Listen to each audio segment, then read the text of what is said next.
Buat teman-teman yang ngerayain Lebaran, ini tahun kedua pemerintah ngelarang mudik sejak adanya pandemi tahun lalu. Memang nggak adil sih ya untuk merayakan hari raya kayak gini. Tapi ini diperlukan buat cegah klaster-klaster COVID baru kayak yang terjadi pada Lebaran tahun lalu. Tahun ini, larangan mudik akan berlaku dari 6 sampai 17 Mei untuk transportasi darat, udara, dan laut sesuai dengan surat edaran Kepala Satgas Penanganan COVID-19.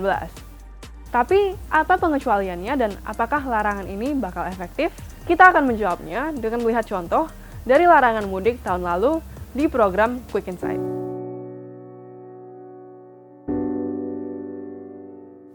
Tahun lalu, pemerintah melarang angkutan umum dan kendaraan pribadi untuk keluar dari zona merah COVID-19. Tahun ini, mudik dimanapun dilarang.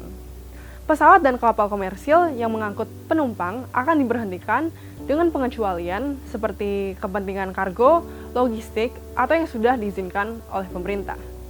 Perjalanan darat yang mendapatkan pengecualian adalah perjalanan dinas, kunjungan keluarga sakit, kunjungan duka, perjalanan dengan kepentingan melahirkan, pelayanan kesehatan darurat, pelayanan logistik, serta repatriasi orang dari luar negeri.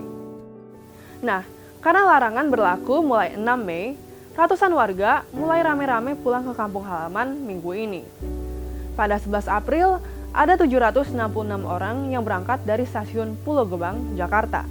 Ya emang sengaja, biar nggak kena PSBB. Nggak kena PSBB. Menghindarin pelarangan mudik juga berarti, Bu? Iya. Apakah kita bisa salahin orang yang melanggar larangan mudik dengan pergi sebelum tanggal larangan? Maybe not, tapi mungkin yang diperlukan adalah koordinasi yang lebih optimal kalau pemerintah benar-benar mau bikin larangan yang ketat.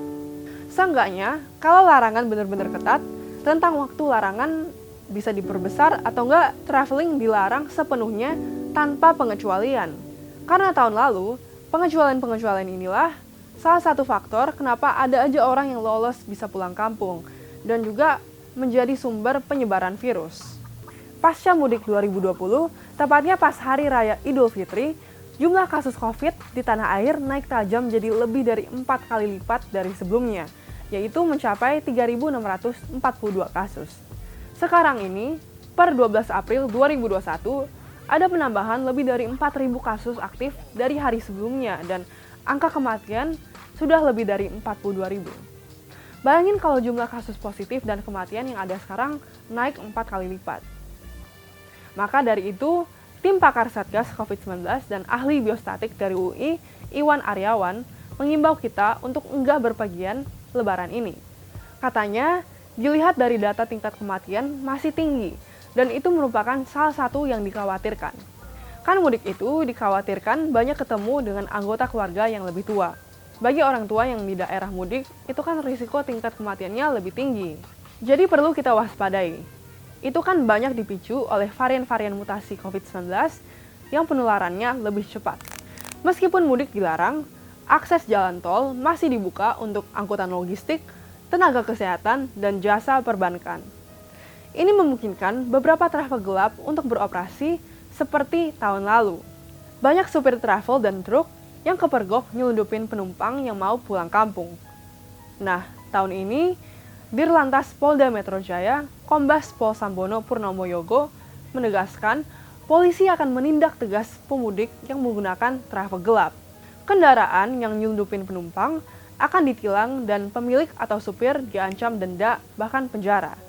Sanksi buat masyarakat yang nekat mudik dengan kendaraan pribadi adalah putar balik. Lalu faktor lain pada 2020 yang bikin orang bisa lolos mudik adalah keputusan larangan mudik yang baru diumumkan pada 21 April. Padahal larangannya mulai dari 24 April. Ini memungkinkan beberapa mudik untuk tetap nekat pulang kampung. Untuk tahun ini, larangan itu udah diumumkan jauh-jauh hari. Tapi lagi-lagi, karena diumumin lebih awal, warga malah majuin jadwal mudiknya. Memang, mudik lebaran sudah menjadi tradisi yang sulit dihalangi, bahkan dengan sanksi apapun. Kalau pemerintah mau larangan mudik yang efektif, mungkin periode larangan dibuat lebih panjang, atau buat peraturan yang enggak pandang bulu alias minimalkan pengecualian larangan. Tentu dengan penerapan protokol kesehatan yang maksimal. Lalu menurut kamu, Gimana cara efektif untuk menghimbau masyarakat agar enggak mudik? Tulis komentarmu di bawah. Minggu lalu, Quick Insight ngomongin cara kerja polisi virtual yang baru beroperasi Februari lalu. Banyak perdebatan nih tentang adanya polisi virtual. Yohanes DVD di Instagram bilang dia nggak setuju ada polisi virtual yang ngurusin pos orang. Karena ini bikin angka demokrasi terus menurun. Harusnya cyber police dipakai untuk ngurusin penipuan telepon, prostitusi online, dan lain-lain. Krivik.ha di Instagram bilang dia juga dilema antara setuju atau enggak sama polisi virtual. Karena ya pada dasarnya seperti yang dijelaskan di Quick Insight, takutnya malah mengancam kebebasan berekspresi. Di sisi lain, banyak kejahatan yang dilakukan di medsos. Menurutnya sih lebih baik mencari solusi lain. Lalu RS Niana bilang, rakyat terus yang diincar, koruptor tuh bisa kagak bantu KPK. Jadi tulis komentarmu di bawah video ini biar gue bisa bacain minggu depan.